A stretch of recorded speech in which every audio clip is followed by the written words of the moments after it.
folks, let's go ahead and try and add some fractions with unlike denominators.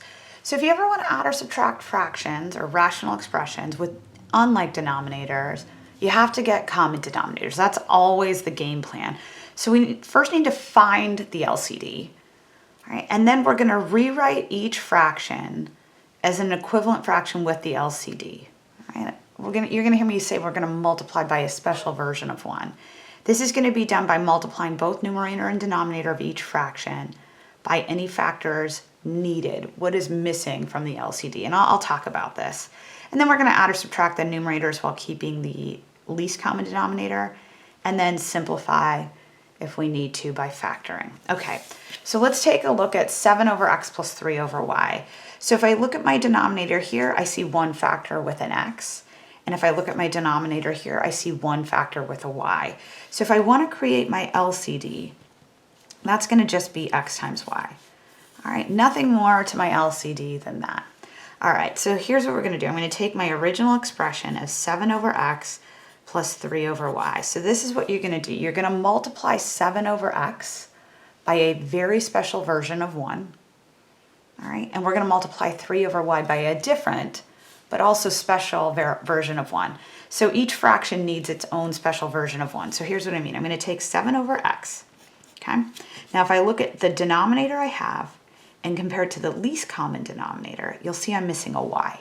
So there's a y missing from this. So I'm going to multiply this by y over y. All right, so this fraction, 7 over x, I'm specifically going to multiply by y over y. And y over y is just the number 1, right? Special version of 1. And when you multiply any expression by 1, you don't change it because 1 times anything is itself. We call it the multiplicative identity. All right, now I'm going to put my plus sign. Now I'm going to look at this fraction, 3 over y. Okay? When I compare the denominator of my original fraction to my least common denominator, I can see this time I'm missing an x.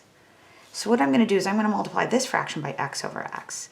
So I'm going to take 3 over y and I'm going to multiply it by a very special version of 1, right? X over x is the number 1. So I'm not actually changing that expression. All right. So I multiply both of these fractions by their own needed special versions of 1. And then we're going to do PEMDAS. So I'm going to do the multiplication first, right, on each of these, and then I'm going to add them. So with fractions, you multiply, if you're multiplying fractions, you multiply numerators, multiply denominators. So 7 times y is going to be 7y, and then I'm going to have an xy on the denominator, all right, plus sign. 3 times x is going to be 3x, and I'm going to have an xy on the denominator. And the nice thing about this is now I have common denominators. So now we're back to examples like we saw in examples 1 through 4, right? So I have common denominators here. So what I'm ultimately going to do is I'm just going to keep that common denominator and I'm going to add my numerators, if you will.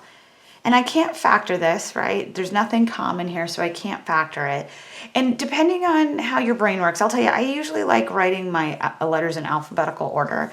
So I'm just going to tell you, if you wanted to, you could rewrite this as 3x plus 7y over xy, right? Addition is commutative. It doesn't matter the order it goes in. And when I say addition is commutative, right, 1 plus 2 is the same as 2 plus 1.